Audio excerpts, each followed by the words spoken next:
Hi everyone and welcome back. We're going to go ahead and continue our first example here, example 3.1.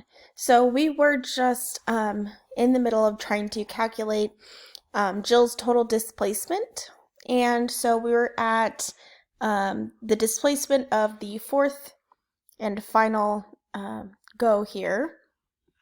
Okay, so it's going to be from our x4 is our final and x3 is our initial.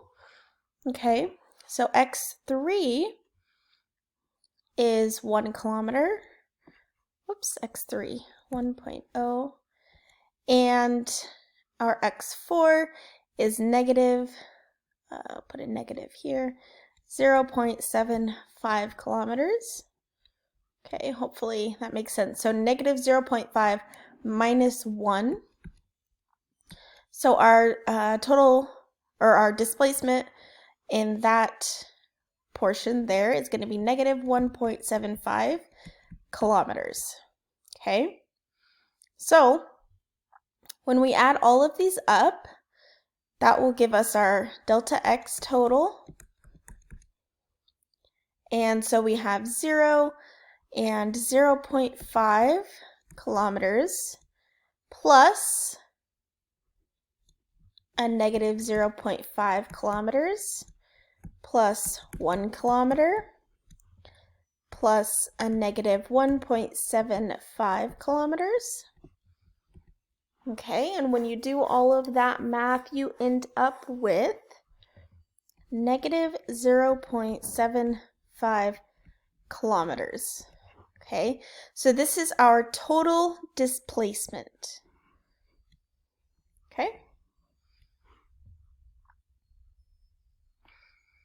Okay, and part B states what is the magnitude of the final displacement. Okay, so her displacement, her final displacement here, I think that should say total displacement. I may have typed that wrong, but it's just saying what is the magnitude of the displacement, okay, at the point where she ends. And so that will be the magnitude of delta x total. So the magnitude of this value here is just going to be 0.75 kilometers. Okay.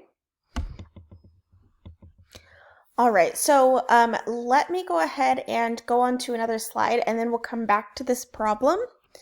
Okay, because it is asking for average velocity, and I haven't discussed that yet. All right, so let's go ahead and start with that, velocity. Okay, so average velocity is indicated by V with a bar over it.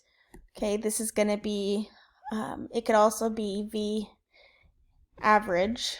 Okay, that equals the rate at which the position changes, excuse me, with time.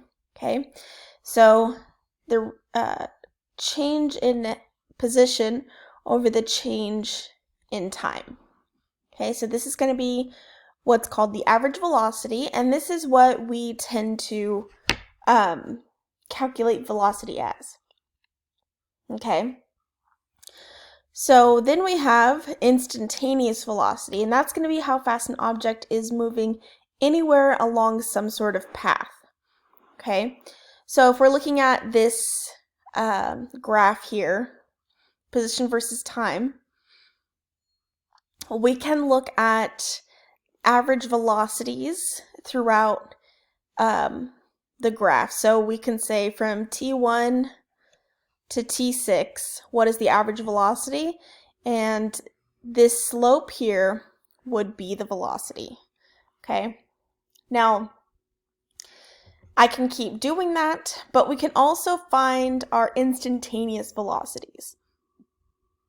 Okay, and how we do that is we take a limit or take a derivative. Hopefully you guys remember how to take derivatives. And so that would be the derivative of that line. Okay. All right. So that's going to be our instantaneous velocity. Then we have average speed, okay? So average speed is going to be a scalar, so there's no direction, and it's going to be the total distance divided by the elapsed time, okay? So usually this is what we use like in a car, okay? So when we're driving down the highway or down some street and it says that you're doing 35 miles per hour, that is just telling you the average speed that you're going. It's not telling you a velocity because there's no vector or direction, okay? Okay. Then we have instantaneous speed. Excuse me, I'm sorry. That is going to be the magnitude of the instantaneous velocity. Okay, so again, it's going to be not worried about the direction. Okay, so let me go back to this page. Okay, and I'm going to have to do some erasing here. So, or give me 1 second here. I'll create a new slide.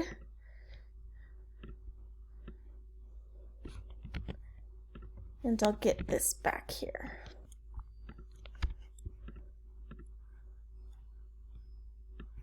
That way we can go ahead and continue this problem. All right. So we are on part C. What is the average velocity during her trip? Okay, so this should say part C, D, and E. So for part C, her average velocity, okay, so our average velocity is going to be our rate at which the position changes with time. So a change in x over a change in time. Okay, so I'm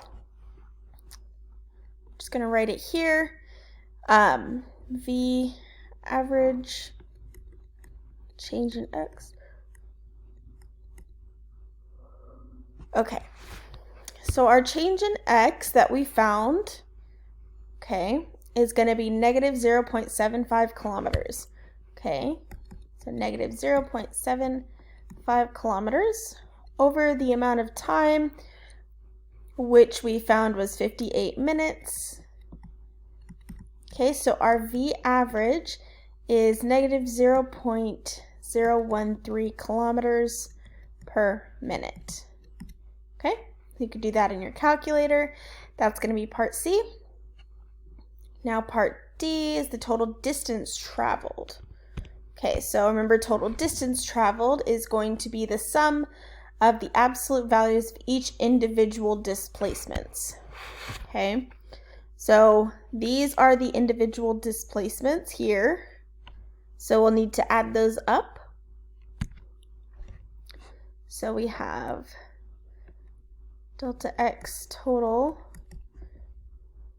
is going to be 0.5 plus 0.5 plus 1 plus 1.75, and so that equals 3.75 kilometers. So that is the total distance that she traveled. Okay, now part E is going to be making a graph. So let me go ahead and draw this out right about there. Okay, we'll say this is negative 0.5, negative 1, 0.5, 1, okay, and then we're at 58 minutes, so let's go ahead and say increments of 10, so 10, 20, 30, 40, 50, and 60. So this is time in minutes, and this is position in kilometers. Whoops. Okay, kilometers. All right, so what we do is we go back and we just graph these values. So at T naught, that's 0 minutes, and that corresponds to this position, X naught, at 0 kilometers. So my first point, I'm going to change color, make it easier here, not white, meant to push black. There we go. Okay, our first point is going to be here. Okay, then our next point is at t equals 9 minutes, so about right here, and 0.5 kilometers, so right there. Then we have T2, which is 18 minutes, and 0 kilometers, so about right there. Then we have 33 minutes, so 10, should write 10, 20, 30, 40, so 33 minutes and 1 kilometer, so about there. Okay, then we have 58 minutes and negative 0.75 kilometers. So about there, I'd say. Okay, and this isn't super accurate. You can use graphing paper to do this, but this is the idea when we're asking for, whoops, that was not a great line. That's a little better. When we're asking for position versus time graph. Okay, now I'm trying to get out my eraser line. Okay, so obviously this is not perfect, but you get the idea of what we are looking for. Okay, now our graphs may not always look like this, right? It's going to be very dependent on what motion is happening. Okay, all right. So let's go ahead and move on from velocity. Or I guess we can look at this real quick. Average velocity versus instantaneous velocity. So as you can see, this person starts at 0 meters, travels all the way to 14 meters, and it takes 4 seconds. It's really hard to see that. It goes really quick. But this person goes from 0 meters to 14 meters in time equals 4 seconds. Okay, so our average velocity is going to be that distance, which is 14 meters minus 0, or just 14, over 4 seconds. And so that's where they get the average velocity. I should say average. There we go. Their instantaneous velocity, okay, watch how he starts at 0. He goes, and it takes him, I believe, 1 second to get to the 6 meter mark. Okay, so his instantaneous velocity as he goes from 0 to 6 is 6 meters per second. Then he slows down, he stops, and then he slows down to 4 meters per second. Okay, so average velocity and instantaneous velocity are different. Okay. All right, let's look at another example here. Okay, so we're given this graph, and this is a position versus time graph, and we want to find and sketch the velocity versus time graph. Okay, so here's what I want you guys to think about here. So remember, we looked at velocity is a derivative with respect to time of x, right? Our position.